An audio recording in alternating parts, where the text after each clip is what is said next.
Welcome back to Cryptopia, where we go over the wet and wild happening in NFT land. Don't forget to like and subscribe on your way in today. Just going to be going over some news. So this happened very recently, last week. This was the goblins flipping of the Bored Ape Yacht Club in like 24 hours or whatever. Now, before I even get into this too much, it's, this part I don't think is that crazy.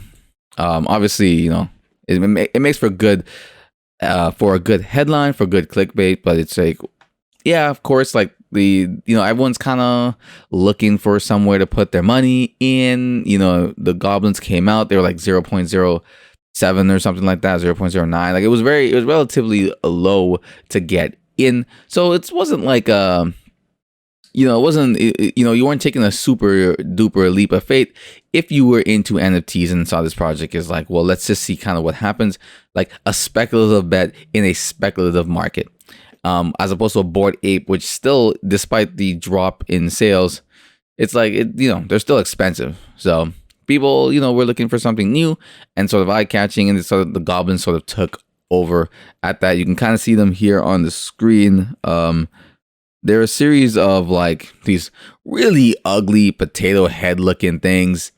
They just have, there's dragons, there's mosquitoes, apparently, demons, horned creatures, vampires, maybe just a lot of, ugly looking creatures, right? So this is what it is.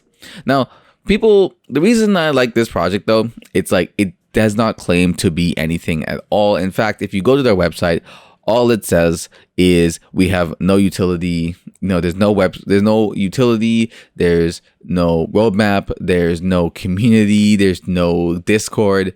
There's a community, I guess, of people who just like the project and got together with it, but there's no Discord. So that's perfect. Especially in this moment, I think timing really helped this one out.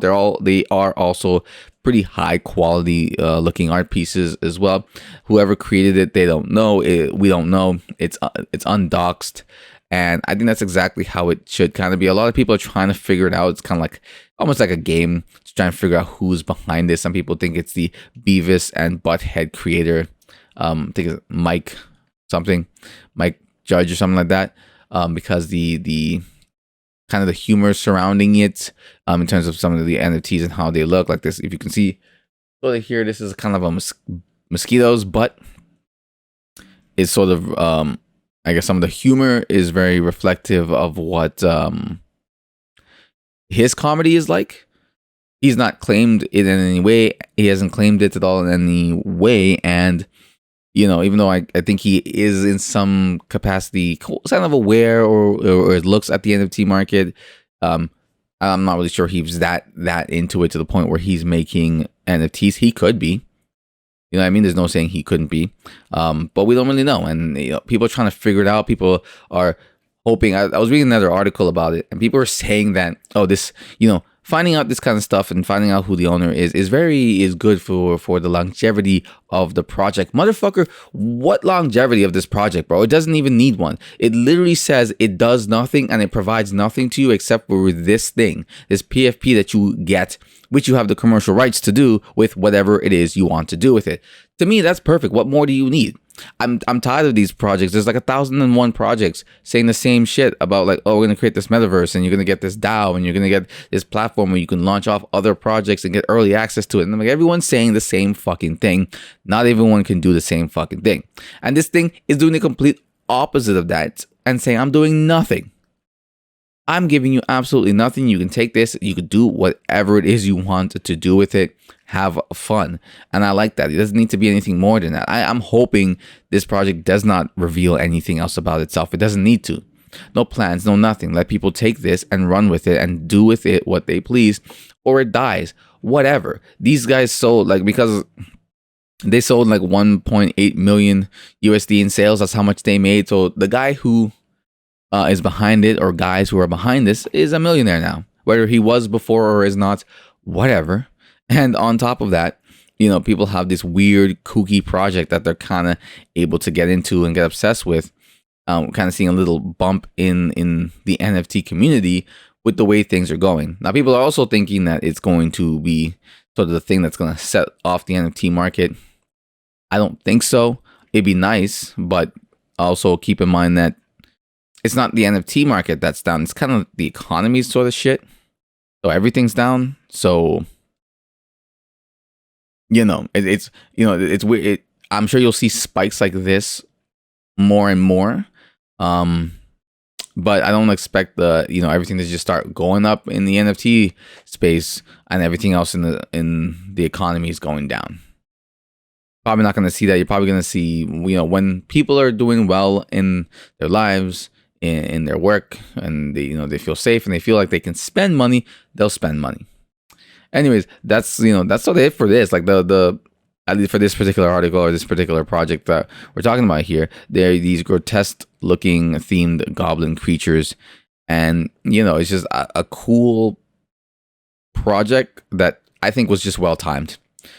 Had you released something like this a few months ago when NFTs were booming and everybody was talking about the metaverse and all that, I don't know if you'd get the same love that you're getting from that it's seeing right now. I think it came at a good time. It's sort of just this comedic piece, just for shits and giggles, pretty much. It doesn't do anything, doesn't say anything. It's just like, here you go. Here's a PFP project, non-animated. It's not even like an invisible friends. It literally doesn't move and doesn't do anything and provides you nothing. It's just digital art. Kind of back to the grassroots of NFTs, where they didn't do anything. They were just, weird, cool looking pieces of art. So we're going to move on to the next article. This one I really like. So hackers get a taste of their own medicine as community gets back stolen NFTs. So this was great. So this is a story behind a Soul NFT. Basically, there was, a bunch of these World of Solana NFTs that were stolen due to a Discord channel hack of cross-chain gaming development studios Uncharted NFTs. So this was super shitty. Every hack and every scam in the space is super shitty, but so this guy walked away with 150 plus Soul tokens and 25 World of Solana NFTs. Now, the way they went about it is, for me, I'm not fully sure how this really works. So maybe somebody can say so in the comment section. But essentially, from what I understand, the creator, the dev team behind this, they raised the royalty prices from 5% to 98%. So instead of like them getting like a 5% cut off of each sale, they basically took all of the money off of that. And then the remaining 2% went to somebody else. I'm not really sure how that part worked. But regardless, essentially they took most of the money. They were going to make absolutely nothing from it. And so when it was out on auction and stuff like that, they were actually able to get back I think the original 15 projects at first, like 15 NFTs, and then they were able to actually get 10 on like a snipe, right? So sniping being like the end of an auction, the last second you fucking grab that shit so nobody can bid above you. And then the team contacted the snipers who got those 10 and were willing to work with them to give the NFTs back to the original owners. And that's just, it's just a nice story. It's just nice to hear kind of the community fighting back against these scammers who constantly are in the news. There was a bunch of bird moons that were stolen recently, and as well as Seth Green's Bored Ape, which put a real fork in his plans for his show, which I still want to see. So I gotta keep looking out for that because I really want to know what the fuck is going on with that later on. But this is sort of but it's nice to see this. It's nice to see that the community can come together and fight back against these scammers. So this is apparently not the first time Solana has done this. This is the second time. And they've actually done this before. I don't have that story here. I'll have to look into it. But it's good to see that they're doing it. It sucks that they have to do it, but it's good, that they are willing to, and they have. So the last story of the day, keeping it short today, these RNTs. So I don't like this concept and this idea. This particular hotel is getting into the idea. This hotel called Casa de Campo Resort and Villas. It's a Dominican Republic hotel, and essentially what they're doing is they're partnering with this company called Pink Tada, and it turns rooms. So you book a room and it turns the room essentially into an NFT, or what they're calling a RNT, which is or RNT, a room night token. And basically you have Pink Tada, which has a platform, so if you cancel your booking, you actually have to sell your room as a token to somebody else on that platform, essentially meaning that you don't just get a refund. Regardless of whether or not you are able to sell that, the company, the hotel, gets to keep your money, unless you can sell it to somebody else and get their money for your night. Now, this isn't a terrible idea. In terms of like, if as a business, I'm like, okay, I can see where you're going with that. You get to keep the profit instead of losing on last minute cancellations, which somebody probably would have booked that but can't now. But I don't think this is great for the consumer. And as a majority consumer, I don't own any bloody hotels. Don't make my life harder. You know what I mean? Typically, if I have to cancel at the last minute, there's probably a reason. You know what I mean? Something's happened, some emergency, but now I got to cancel with you last minute. And I also have to find a replacement for it. You're a hotel.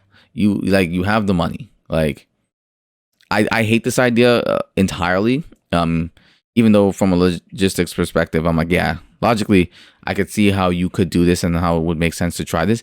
But from the consumer perspective, I'm like, I would not want to participate in this. I just would not go to this hotel anymore. Frankly, just don't go to Casa de Campo. Fuck it. Why would you even bother? Why would you subject yourself to this if you have to cancel for some reason whatsoever and then take the pain in the ass to go find someone to do it?